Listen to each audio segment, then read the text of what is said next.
नमस्कार, स्वागत है एक बार फिर से आपका विलेज ब्लॉगर्स चैनल पे। और मेरी साइकिल और मैं तैयार है दोनों। टेम्परेचर है 11 डिग्री सेल्सियस। हम जा रहे हैं एक कुणेश्वर शिव मंदिर जो तकरीबन यहाँ से है 25 किलोमीटर एक साइड से, तो 50 किलोमीटर की यात्रा होने वाली है दोनों तरफ से। शुरू करते हैं अभी। तो अभी मैं कुणवा शिव मतलब कुंडेश्वर नाथ धाम के बिल्कुल पास हूँ। ये NH84 है जिसको रेनोवेट किया जा रहा है और ये एक्सप्रेसवे में या फिर बाईपास में तब्दील होगा अभी थोड़े टाइम में। काफ़ी टाइम से बन रहा है, कंस्ट्रक्शन चल रही है। कुणवा शिव का एक बोर्ड लगा हुआ है, साइन बोर्ड कि इधर की तरफ रास्ता है, और साथ में ये जो बस स्टॉप है कुछ इस हालत में है। इसको हम बिहार सरकार की मतलब अवॉइडेंस कह सकते हैं, ऐसी जगहों को अवॉइड किया जा रहा है। और ये लोकेशन जो है दोनों तरफ कॉलेज है, नया कॉलेज बन रहा है ये डिग्री कॉलेज, और इस तरफ ये कोई सा डिग्री कॉलेज बन रहा है। तो ये लोकेशन जो है एक जगह है बक्सर, जो काफ़ी जिसका वर्णन हमें रामायण में भी मिलता है और इतिहास में पीछे एक युद्ध भी हुआ था, बक्सर का युद्ध। तो वहाँ से ये लगभग 50 किलोमीटर की दूरी पर है। डिस्क्रिप्शन में मैं उसका गूगल मैप का लिंक डाल दूंगा, जिससे कि आसपास के लोग अगर यहाँ विजिट करना चाहें तो सीधे डायरेक्शन लगा के आ सकते हैं। ये रास्ता जो है ये मुख्यमंत्री ग्राम सड़क योजना में इतनी नई ग्राम सड़क बनाई गई है, ये सीधे उस मंदिर पे जाएगी। वो जो बगीचे दिख रहे हैं जंगल की तरह का, वो पहले मतलब जब ये यहाँ की कहानी अगर मैं किसी कोशिश करूँगा कि पंडित जी की जुबानी सुना तो बिल्कुल मंदिर के पास आ चुका हूँ। जो सामने दिख रहा है यही है वो मंदिर जिसकी बात इस वीडियो में करने वाला हूँ मैं। तो अभी हम मंदिर में प्रवेश कर चुके हैं और यहाँ पे हमें मिल गए हैं मंदिर के पुजारी।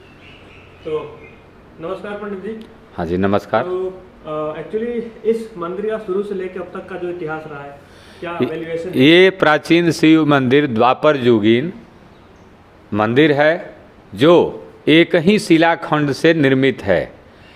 इसमें जो है अप्रतिम कलाकारी की गई है। इस मंदिर के मंदिर के भीतर गुंबद में श्री यंत्र का निर्माण हुआ है। विशेष भक्तगण लोग यहाँ आकर लक्ष्मी की प्राप्ति हेतु, स्थिर लक्ष्मी प्राप्ति हेतु यहाँ आराधना आस्थावान लोग आके करते हैं।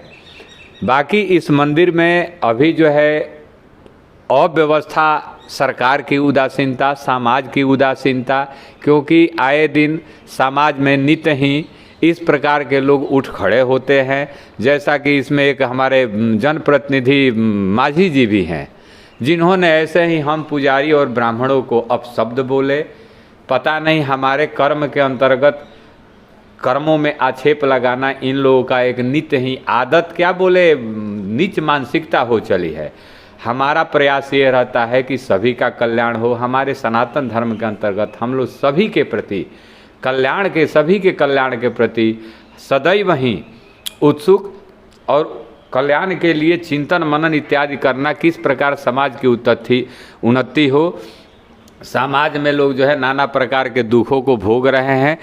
तो आए दिन हम यही चाहते हैं कि इस मंदिर का जीर्णोद्धार हो। ये मंदिर द्वापर युगीन है। बाणासुर के तपस्या से भगवान भोलेनाथ अग्नि कुंड से प्रकट हुए हैं और प्रकट होते ही भगवान ने बाणासुर को आशीर्वाद वगैरह वरदान वगैरह दिए। बाणासुर से बोले कि भाई क्या चाहते हो, तुम्हारे मन में क्या है? बाणासुर ने कहा कि हे प्रभु, आप हमारे लिए सदैव ही इस स्थान में विराजमान हो जाइए।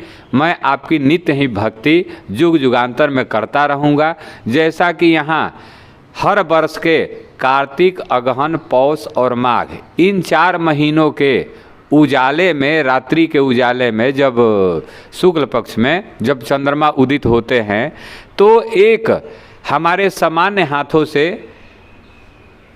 25-30 हाथ लंबे कोई देवगण ही है, क्योंकि इस प्रकार की उनकी क्रियाकलाप रहता है। वो इस प्रकार के आचरण करते हैं जैसे पेड़ों के ऊपर से लगता है कि कोई पुष्प चुन रहा हो, पुष्प इकट्ठा कर रहा हो।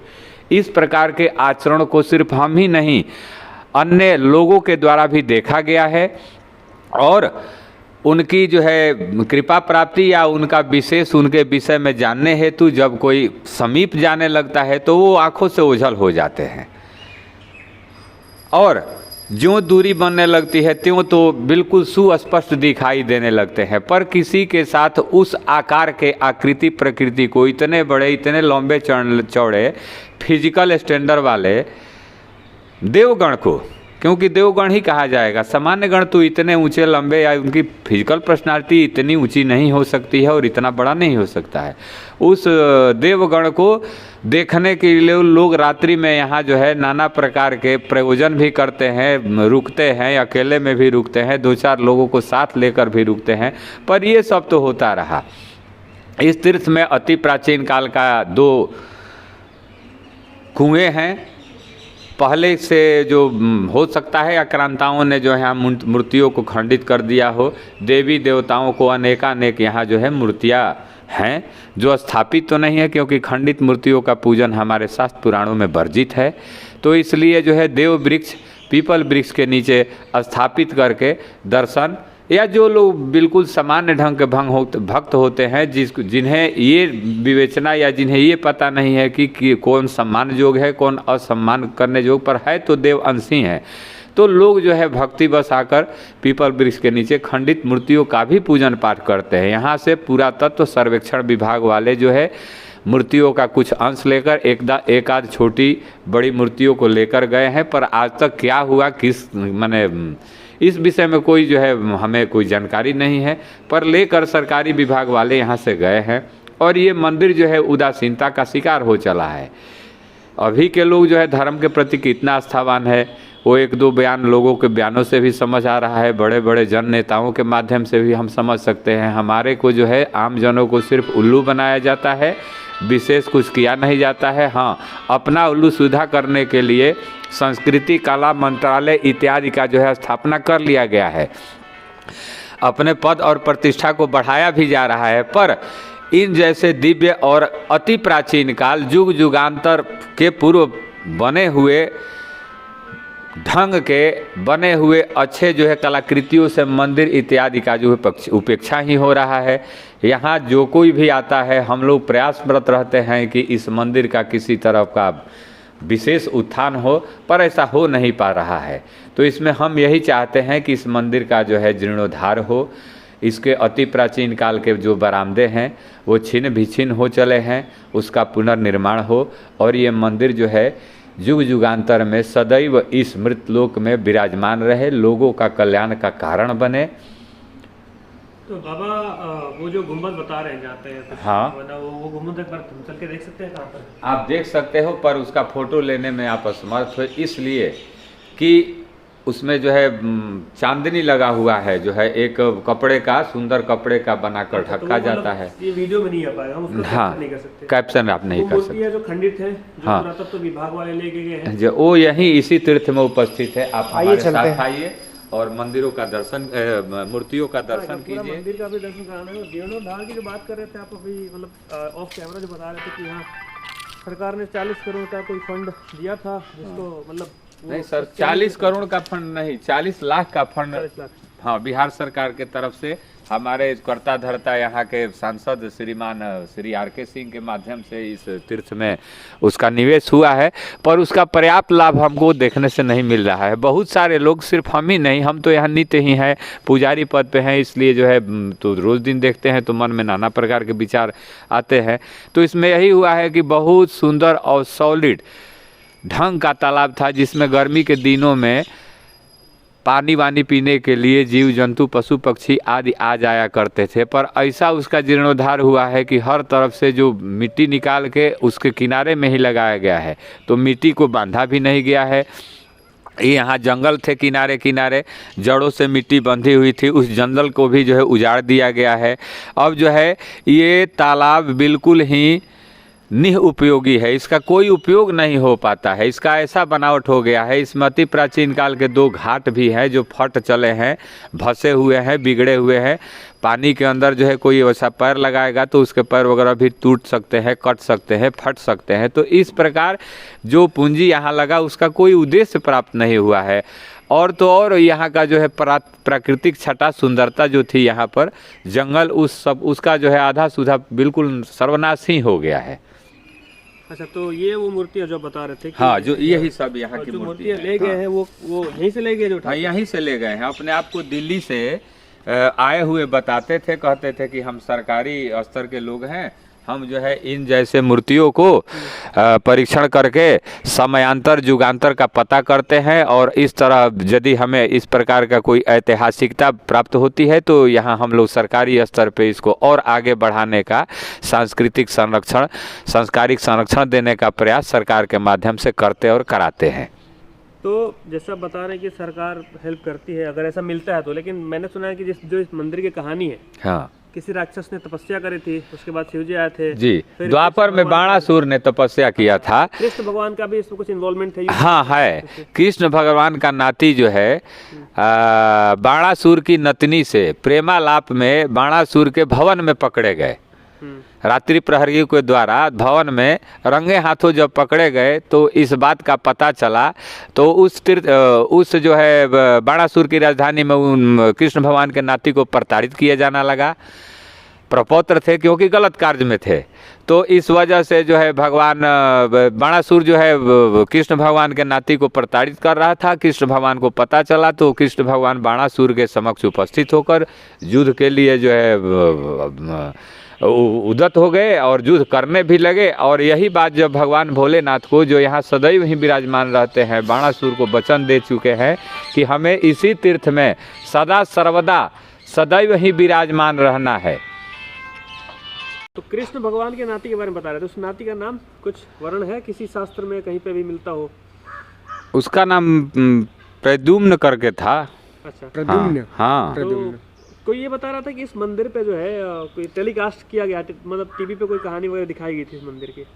हाँ, IBN7 के माध्यम से किसी रिपोर्टर ने यहाँ इस प्रकार का वो अपना तैयार करके ले गए थे और टीवी पे प्रदर्शित किए थे। अच्छा, तो बाबा आपको नहीं लगता कि यहाँ पे लोग आने चाहिए? क्योंकि मैं कल भी आया था यहाँ पे, कल बिल्कुल खाली था। बिल्कुल बिल्कुल, हाँ, खालीपन का कारण ये है कि जैसा कि बाणासुर को इन्होंने वचन दिया है कि मैं सदैव ही स्थान में विराजमान रहूंगा। अच्छा। तो इस स्थान में अद्भुत शांति की जो है प्राप्ति होती है। आप भी आए हो, आप इस बात की अनुभूति कर सकते हो। नहीं, मैं बहुत लगभग पिछले 1 महीने से मैं सोच रहा था जाऊंगा करके, हो नहीं पा रहा था, लेकिन कल मैं कुछ काम से आया था इधर, मैंने कहा चलो मंदिर देखते हैं। बिल्कुल, भगवान की आपको कृपा प्राप्त हो गई है, क्योंकि इस तीर्थ में बहुत कम ही लोग आ पाते हैं। विशेष ढंग से वही आ पाता है जिनके ऊपर इनकी कृपा बनती है। तालाब को चल के देखते हैं कि तालाब में 40 लाख रुपए की इन्वेस्टमेंट की गई है, चल के देखा जाए कहाँ है वो 40 लाख और कितना जीर्णोद्धार किया गया है। वो तो बिल्कुल आपको दिखेगा, आपके पास कैमरे हैं, आप कैमरे में जो है वो बंद कीजिए और लोगों को दिखाइए। हमारी कोशिश यही है, इसी वास्ते में यहाँ पे आए हुए हैं। तो ये है वो तालाब जिसके लिए जी 40 लाख रुपए। हाँ, इस तालाब के किनारों को आप यहाँ से शूट कर सकते हो तो करो। देखो, पहले जो है बिल्कुल ऐसे स्लोप था, बिल्कुल ऐसे ढलान बना हुआ था, जहाँ की दोपहर में गर्मी के दिनों में इस इलाके में चरने वाले पशु पक्षी आके जल जो है पीते थे। पर ये तालाब अब जो है, कोई चाहे कि कोई हम लोग जैसे आदमी हर तरह से अपने आप में विवेकवान है, बुद्धिमान है, उक्ति जुक्ति लगाकर भी इस तालाब में कहीं से प्रवेश नहीं कर सकता है। 2 घाट हैं, वो भी खंडित हैं, टूटे हुए हैं, जीर्ण शीर्ण हैं, और यहाँ नहाना काई वगैरह बिल्कुल उपेक्षित सा है। सर, सरकारी स्तर पे प्रयास तो किया गया, पर प्रयास के अंतर्गत कुछ उसका प्रतिफल प्राप्त नहीं हुआ। कोई सरकार का यहाँ पे कुछ मतलब निगाह इस पे है सरकार का? 40 लाख के गड्ढे दिख रहे हैं, देखिए सिंपल गड्ढे दिख रहे हैं। बाबा ऐसे बता रहे थे कि जो तालाब था वो पहले छोटा था, है ना, साइज में छोटा, इससे छोटा नहीं था। हाँ। इसको बिल्कुल खड़ा करके ऐसे बिल्कुल डीप, सीधे डीप कटाई करके इन्होंने क्षति पहुंचाई है, क्योंकि इसका किनारा अभी धंसने जा रहा है। सर, जैसा कि मैं झाड़ू वाड़ू देता हूं शाम के प्रहर में, तो मैं बिल्कुल बारीकी से देखता हूँ वहाँ जो बंदर बैठे हुए हैं, उन बंदरों के पास जो है बिल्कुल तालाब का किनारा खिसक रहा है, 3-3, 4-4 इंच का गैप हो गया है। सर, वो बिल्कुल इस तालाब में गिरेगा। तो इस तालाब को संरक्षित और ढंग का रखने के लिए इसमें और इन्वेस्ट की ज़रूरत है। तो इसको अगर गवर्नमेंट हाईलाइट करती है, अगर मतलब गवर्नमेंट इसको लाइमलाइट में लाती इस मंदिर को, तो मुझे लगता है कि यहाँ पे लोग आना शुरू हो जाएंगे, तो डायरेक्ट इनडायरेक्ट बिल्कुल आएंगे ही, क्योंकि आते भी हैं पर कम आते हैं। यहाँ जो है बंदर है, बंदर सिर्फ सावन में लोग आते हैं यहाँ पे? सावन में तो आते हैं, हाँ, जहाँ कहीं भी देवालय है तो सावन महीने में हम सनातन, इस देवालय की एक अलग ही हाँ, महत्ता है, अलग ही, हाँ, इतिहास भूगोल इसका अलग ही है। बाबा धाम है एक, हाँ हाँ, बिल्कुल बिल्कुल। वहाँ साल के 12 महीने लोग मिल जाएंगे आपको, लेकिन जी जी बिल्कुल खाली है। हालांकि बगल में ही नेशनल हाईवे है, नेशनल हाईवे नंबर 84। जी जी, वहाँ से मुश्किल से ये आधे किलोमीटर है, बिल्कुल 500 मीटर की दूरी है। तो सरकार इस पे ध्यान दे तो इसको एक अच्छा धाम बनाया जा सकता है। बिल्कुल बिल्कुल बिल्कुल।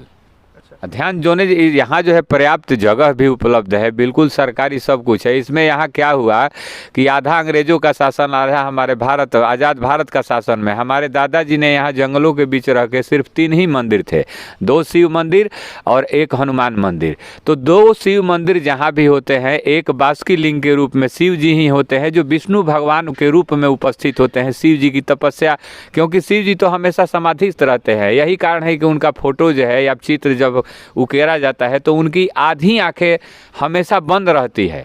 भगवान भोलेनाथ सदैव वही तपस्या में लीन रहते हैं। उनके जो है आज्ञाकारी बन के या उनका कार्य जो है भगवान विष्णु बासुकी लिंग के रूप में उन्हीं के साथ जहाँ कहीं भी स्मृतलोक में उपस्थित होंगे या कोई भी देवता, तो शिव जी के साथ विष्णु भगवान प्रकट होते ही हैं। यही स्वयं प्रकाशित होने का एक प्रमाण भी है। एक बार बाबा मंदिर का पूरा दर्शन कर लेते हैं। बिल्कुल बिल्कुल, चलिए आप दर्शाइए। आप चलिए, पुजारी हैं, आपको ज़्यादा पता है मंदिर के बारे में। हाँ, आइए आइए, इस तरफ से आते हैं, इस मुख्य दरवाजे से आया जाए।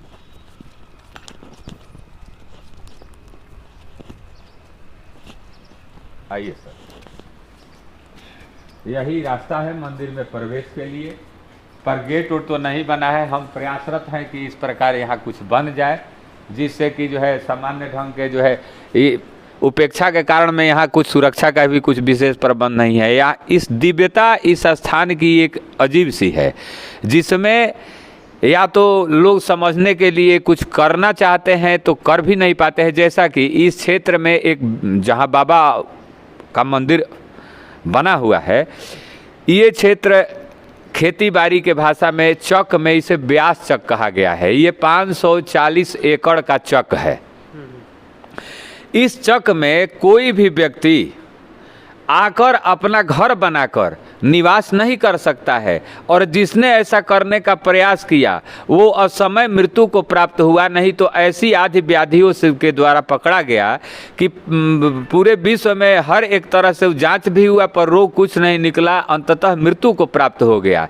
इस स्थान में दिव्य शांति की अनुभूति होती है। आप भी यहाँ आए हैं, 2-3 मिनट के लिए बिल्कुल बाबा के मंदिर के मुख्य गेट के सामने आप बैठ लेंगे तो आपको ना भूख लगेगा, ना प्यास लगेगा, ना आपको घर जाने का मन करेगा। अर्थात बाबा तपस्वी के रूप में यहाँ हैं, उनके गुण और लक्षण यहाँ पर्याप्त हैं, मिलता है, मानसिक शांति भी पर्याप्त मिलती है। आपका मन बिल्कुल नहीं करेगा कि हम घर जाएं। पर यहाँ रहने वाले भी 14 दिन के बाद 15वें दिन हल्का फुल्का विक्षिप्त अवस्था में आ जाते हैं, और जो पगले हैं पहले से वो यहाँ आकर इस स्थान का सेवन करें 14-15 दिन तो उनकी मानसिक स्थिति ठीक भी हो जाती है। तो हम खुद अपने आप में समझ नहीं पाते हैं कि यहाँ मुख्य रूप से करना ही क्या चाहिए या कैसे करना चाहिए। यहाँ पे कुल कितने पुजारी हैं? यहाँ हम लोग 3 पुजारी हैं। तो उसमें जो घटना का वर्णन कर रहे थे कि आधा अंग्रेजों का शासन रहा, आधा आज़ाद भारत का, इसमें हमारे दादाजी जो है यहाँ पुजारी के पद पे रह के ऐसे ही अपने मन से पूजा किया करते थे। तो उस दरमियान काफ़ी घनघोर जंगल था, 3 ही मंदिर थे, दोनों शिव जी का मंदिर, जैसा कि हमने बताया कि उत्पत्ति के विषय में पुराणों में जैसा कि लिखा हुआ है, सब मिला के हमने आपके सामने प्रस्तुत किया। तो यहीं एक झाड़ के नीचे वो गड्ढा बना के, जैसे मांद बना के, ये साहिल करके वो जो जंगली जीव होता है वो रहता है, सियार रहता है, लोमड़ी रहता है। वैसे ही खुद वो इतने भक्त थे कि घर को नहीं जाते थे, घर खाने भी नहीं जाते थे। लोग उनको बुलाते थे पुजारी पुजारी बाबा कह के, और लोगों के माध्यम से ही उनका पूरा जीवन चला है। लोगों के घर जाकर ही जो है नाना प्रकार के भोग को ग्रहण किए हैं। कभी किसी और गांव से तो किसी और गांव से लोगों ने आमंत्रित कर दिया। प्रतिदिन लोग उनको आमंत्रित कर देते कि बाबा आज आप हमारे यहाँ आ जाइए, बाबा आज आप हमारे यहाँ आ जाइए। तो वो जाते आते रहे, 2-4 पैसे, कम पैसे का जमाना था, 2-4 पैसे उनको जब प्राप्त होते थे तो यही देखकर हमारे जो है सगे संबंधियों ने भी दावा किया कि हम भी उस मंदिर के पुजारी हैं। तो इसके लिए विवाद चला। विवाद में उच्च न्यायालय में 36 बरस केस चला है। 36 बरस केस में जो है हमारे दादाजी को यहाँ अदालत खुद उठ के आई थी इस गांव में। मेरा गांव बिलौटी गांव है। जज साहब भी आए थे। जज साहब जब अपने कुर्सी के ऊपर आसीन हुए तब जितने विरोधी हमारे दादाजी के विरोधी लोग थे क्रमशः आते गए और सब ने एक दूसरे को यही कहा कि हई आ गईले, जैसे जोगेंद्र बाबा आ गईले, महेंद्र बाबा आ गईले, सतीश बाबा आ गईले, इस प्रकार से सब एक दूसरे को ऐसा कहते थे। और मेरे दादा जिन्हें लोग पुजारी जी, पूरे क्षेत्र की जनता कहा करती थी कि पुजारी जी पुजारी जी, तो पुजारी जी नहीं आए, पुजारी जी नहीं आए, सारे विरोधी लोग यही कह रहे थे। तो जज साहब ने यही बारीकी से, क्योंकि वो तो जज है ना, जज होता है, तो जज साहब ने ये देखा कि ये भाई सारे विरोधी लोग उसी एक व्यक्ति को पुजारी पुजारी करके संबोधित कर रहे हैं, क्या जरूर कुछ तथ्य तो है उसके अंदर। तो जब पुजारी बाबा अचानक वहाँ उपस्थित हुए, उनसे प्रश्न किया गया कि आप कहाँ गए थे पुजारी बाबा, आपको पता नहीं था कि यहाँ जो है न्यायालय आने वाला है, जज साहब आने वाले हैं। हाँ ये बाबूजी, हमको तो पता था कि आप लोग आने वाले हैं, पर क्या करें घर में कुछ खाने को नहीं था, किसी एक जजमान ने हमको बुला दिया था, उसी के घर सातू खाने चले गए थे, तो सातू खा के आ रहे हैं वहीं से। उनका रहने सहने का तरीका बहुत ज़्यादा वस्त्र इत्यादि नहीं धारण करते थे, एक धोती पहनते थे और एक धोती को लपेट कर अपना जो है मौसम में बचाव करते थे, जाड़े ठंडी इत्यादि में गर्मी से बचाव में लगे रहते थे। तो इस प्रकार जज साहब ने ध्यान दिया कि सारे विरोधी लोग ही इन्हीं को पुजारी बाबा कह रहे हैं। तो सबसे पूछा गया, कटघरे में क्रमशः बुला बुला के आप किस मंत्र से पूजा करते हो, आप किस मंत्र से पूजा करते हो। तो सभी ने, किसी ने रुद्राष्टकम का पाठ किया, किसी ने ओम नमः शिवाय महामंत्र का पाठ करके बताया कि हम इसी मंत्र से पूजा करते हैं। पर जो पुजारी जी जिसे कहा जाता था, हमारे दादा स्वर्गीय श्री जयनाथ तिवारी, तो उनसे जब पूछा गया तो बिल्कुल निरक्षर थे, अनपढ़ व्यक्ति थे। पर उन्होंने जब कटघरा में जब वो गए तो उनके हाथ में एक रस्सी में बंधा हुआ, हमेशा कुएं का ही वो जल पीते थे, रस्सी में बंधा हुआ एक लोटकी था, उसी लोटे में जल था। जल को लेकर वो वहाँ एक पैर पे खड़ा होके कटघरे को अभिमंत्रित करके और फिर जो है रावण कृत श्री शिव तांडव स्तोत्र का उन्होंने पाठ करके बताया। तो जज साहब ने कहा कि अरे आप तो बिल्कुल अनपढ़ हैं, पर ये सब कहाँ से?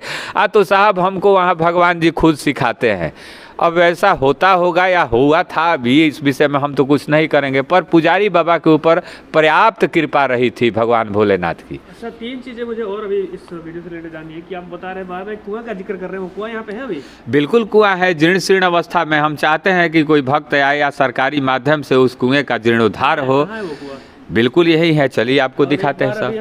किसी ने पहले बाबा का भी दर्शन कर लीजिए। शिवलिंग है यहाँ का, हाँ, थोड़ा अलग तरीके का है। हाँ, अलग तरीके का है। आइए बाबा का दर्शन करते हैं। बाबा का दर्शन करने से पहले बोलिए प्रेम से हर हर महादेव। देखिए यही बाबा है, ये एक तरफ से चिपटे हैं, सामने से भी चिपटे हैं। किंवदंतियों में लोग कहते हैं, सामान्य ढंग से लोगों का यही मानना है या कहना है कि खुदाई हो रही थी,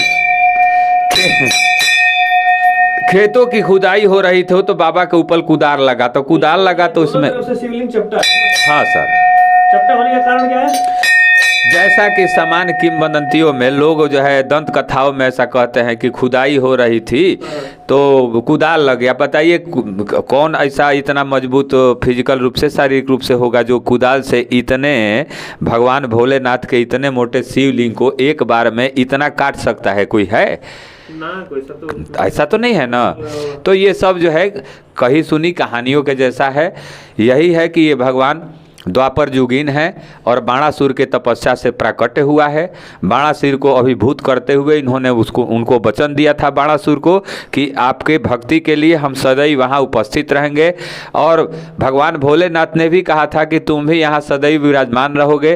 तभी तो आगे हमने आपको बताया भी था कि यहाँ 25-30 हाथ लंबे किसी विशाल मानव के अंगों से युक्त एक विशाल जो है हम ही लोग जैसा एक मानव दिखते हैं, जो जिनको दूर से तो देखा जा सकता है पर उनको विशेष ढंग से देखने के लिए यदि नज़दीकी बनाया जाए तो वो ओझल आंखों से ओझल हो जाते हैं। ऐसा सिर्फ साल के 4 महीनों में होता है, कार्तिक के अजोरिये में, कार्तिक, अगहन, पौष और माघ महीने में, सिर्फ 4 महीने में। क्योंकि हमारे द्वारा भी देखा गया है, हमारे पिताजी भी ने देखा है और भी अगल बगल के गाँव वालों ने भी देखा है। एक बार तो यहाँ गैस का गोदाम था, गैस सिलेंडर का एक ड्राइवर साहब जो है वो इस तरफ जो है अपना लोटा वोटा लेकर शाम के समय को पधारे तो उनको दिख गया, वो अपना लोटा डंटा सब फेंक के यहाँ भागे और हमारे शरीर के ऊपर आके गिर गए। इतना तेज दौड़े थे कि वो आके लड़ गए हमारे से और हमको जो है बिल्कुल आगोश में ले लिए, बिल्कुल जो है अखबारी में धर लिए। बोले कि अरे बाबा यहाँ राक्षस है। हम बोले चुप रहिए, आप बिल्कुल मत बोलिए। हमने उनको सांत्वना दिया, बोला कि राक्षस नहीं, देवता हैं, आप उनको नमस्कार कीजिए, इतना मत डरिए, किसी का हित नहीं होता है, सबको जो है आनंद देते हैं, सबको सुख समृद्धि देने वाले हैं। अच्छा, एक उस राक्षस की तरफ से शिव जी ने भगवान कृष्ण से लड़ाई भी करी थी ना? जी बिल्कुल की थी। वो किस लिए किया था? वही जो हाँ, वो बाणासुर की नतिनी उषा थी, उसी के साथ कृष्ण भगवान के नाती प्रपौत्र पकड़े गए थे। तो उसी में जो है बाणासुर ने उनको जो दंडित करने का काम किया तो कृष्ण भगवान को पता चला तो पुत्र पौत्र आदि के मोह में बाणासुर के साथ युद्ध करने लगे। तो इस बात का पता जब इस भगवान भोलेनाथ अर्थात कुंडेश्वर नाथ को जो पता चला तो इन्होंने बाणासुर के तरफ से भगवान श्री कृष्ण से 4 महीनों तक लड़ाई की। अंततः भगवान श्री कृष्ण को झुकना पड़ा और अनैतिकता के पक्ष में लड़ने के लिए माफी मांगना पड़ा। अच्छा, वो कुआं चलिए अब दिखा दीजिए। चलिए हम आपको दिखाते हैं सर।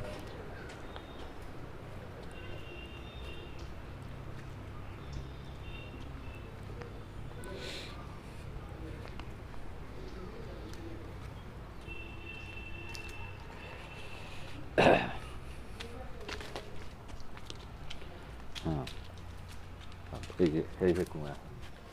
तो ये कुआं है। हाँ, कुआं की अवस्था आप देख सकते हैं वीडियो में। बिल्कुल। तो सर ये कुआं जो है माने बना हुआ तो पहले इसके अंदर जो है वो पतले वाले ईंट मिलेंगे।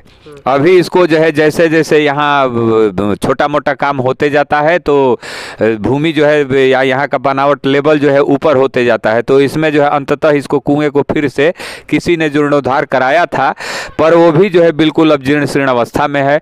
तो इसमें सर जो है 1984 में यहाँ उदासी के एक परम महासंत जो विश्व ग्लोबल संत रहे हैं श्री राजमणि दास, उदासीन एक हमारे में होता है, सनातन धर्म के अंतर्गत साधु संतों का एक पंथ होता है जिसमें उदासीन जिसे कहा जाता है। तो उन्हीं के परम संत विश्व स्तरीय चुनाव में उन लोगों का भी चुनाव होता है तो चुनाव में इनको सबसे बड़ी गद्दी उदासीन की मिली थी। वो इस स्थान में 1983 से लेकर 2012 तक इस स्थान का उस महात्मा ने सेवन किया है। अपने गद्दी पे जो हम अपने भाई के साथ जो आर्मी में थे दिल्ली जाकर देखे थे कि उनकी गद्दी चांदी और सोने से निर्मित है, पद और उपाधि का वर्णन लिखा हुआ था और मखमली कपड़े से उस गद्दी को ढका गया था। पर वह उस गद्दी को सुशोभित करने वाले परम संत श्री राजमणि दास इसी स्थान का सेवन किए हैं और वो कभी भी भगवान भोलेनाथ के मंदिर के सामने नहीं जाते थे। और जब कभी वो गए तो भगवान से उनका युद्ध जैसा हो जाया करता था। युद्ध अर्थात वो बिल्कुल तामसी अवस्था में आ जाया करते थे और कहते थे कि आप कुंडेश्वर नहीं हो, आप विशेश्वर हो, आप वहाँ कुएं में कूदे बनारस में, यहाँ आकर निकले, क्यों ऐसा क्यों हुआ?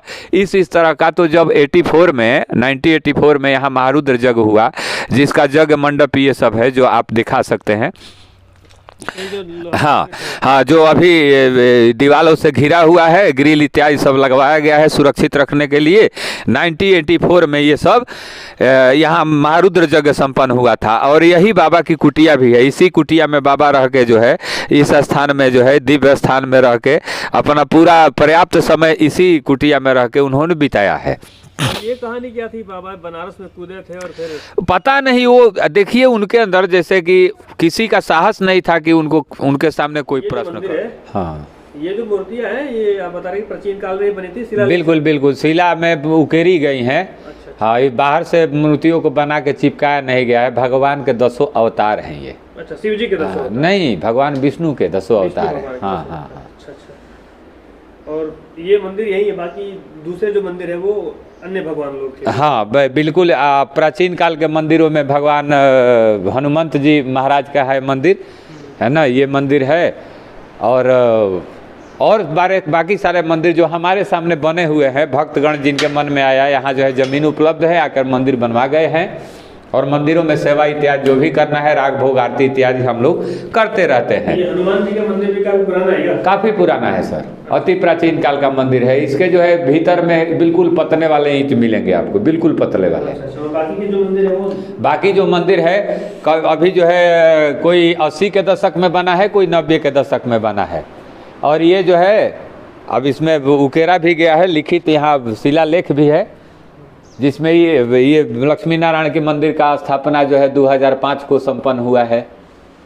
अच्छा। हाँ 2005 साल में। और ये अति प्राचीन काल का जैसा वो शिव मंदिर है, सेम ये भी मंदिर वैसा ही है, बनावट में आकार प्रकार पर छोटा है। अच्छा। हाँ अति प्राचीन काल के देखिए, इन्हें जो है हम लोग भगवान विष्णु के रूप में देखते हैं। पुराणों का यही मानना है कि जो ये खुलता नहीं क्या? खुलेगा सर। हाँ ये मंदिर है, ये शिवलिंग है? हाँ शिवलिंग है सर। इन्हें जो है हम लोग विष्णु भगवान के रूप में मानते हैं, है शिवलिंग। अच्छा, क्योंकि इस मृत लोक में भी ना थोड़ा सा डिफरेंट है, मतलब जो हाँ, हम शिवलिंग हर जगह देखते हैं उससे अलग है। हाँ ये वासुकी लिंग है, वासुकी लिंग। हाँ वासुकी लिंग है। इसकी भी कोई कहानी है? हाँ बिल्कुल कहानी है। जब भी शिव जी यहाँ प्रकट होते हैं तो वो तो तपस्या में भगवान को आशीर्वाद वरदान या श्राप जो भी देना हो देने के बाद जो है उपस्थित हो जाते हैं, क्योंकि मृतलोक है। इस लोक में देवता भी आएंगे तो अपनी बनाए नियम के आबद्ध हो जाते हैं ना, उन्हीं का नियम है। तो जब तक ये सृष्टि प्रलय में पांचों तत्व एक न हो जाए या सृष्टि जो है छिन्न भिन्न न हो जाए, तब तक इन्हें भी इंतजार करना होता है। तो यहाँ आकर ये बैठे हुए हैं, तब तक इंतजार करेंगे जब तक अपने बनाए नियम में जो अभिभूत न हो जाए, पांचों तत्व एक में सम्मिलित होकर प्रलय को प्राप्त न कर लें। तो ये जो है देखिए, हम लोग को पुराणों में पढ़ने को मिला है, शिव पुराण इत्यादि में हम लोग पढ़े हैं कि शिवलिंग के ऊपर प्रेतों के राजा चंड का वास होता है। तो कौन से प्रेत के राजा चंड है? जो हमारे पुरखे पुरनिया मरते हैं, उन्हीं के भूताध्यक्ष हैं, वो भूतों के अध्यक्ष होते हैं, जिनका नाम चंड है। यही वजह है कि शिवलिंगों पर या शिव का चढ़ाया हुआ प्रसाद सामान्य लोगों को ग्रहण नहीं करना चाहिए। तब ग्रहण करना चाहिए जब उसी प्रसाद को पुनः प्रधान शिवलिंग से हटा के विष्णु भगवान अर्थात वासुकी लिंग को उसी प्रसाद को पुनः दोबारा चढ़ा दिया जाए, तो वही प्रसाद सामान्य लोगों को ग्रहण करने योग्य हो जाता है। भूत प्रेत आदि की बाधा उसमें से हट जाती है, दूर हो जाती है, यही माना जाता है। बहुत बहुत शुक्रिया पंडित जी, अपने टाइम दिया हमें इतना, उसके लिए। और कहानी हमें पूरे मंदिर की बताई। हम चाहेंगे, कोशिश करेंगे ज्यादा से ज्यादा लोगों तक ये वीडियो पहुंचे, सरकार के ध्यान भी इस तरफ खींचे, ताकि ये एक धाम में तब्दील हो।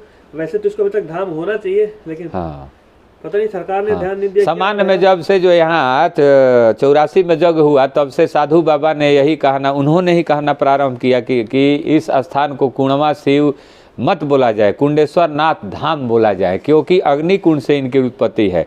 अब पता नहीं उन्होंने अपने दिव्य ज्ञान से या दिव्य नेत्रों से या तपस्या से वो सब नामकरण इत्यादि विशेष ढंग से कर दिए, कुंडवा को कुंडेश्वर बना दिए। जो भी हो, पर वो दिव्य संत रहे हैं, उनकी वाणी व्यथा नहीं गई है। वो जो बोले हैं सो यहाँ हो रहा है। उन्होंने बिल्कुल भविष्य दृष्टा थे, वो भविष्य में यहाँ के लिए भी बोल के गए हैं कि ये जो है कुंडेश्वर तीर्थ नगरी एक बार में बम्बई नगरी के रूप में जो है प्रसिद्ध हो जाएगी, ये भी उन्होंने कहा है।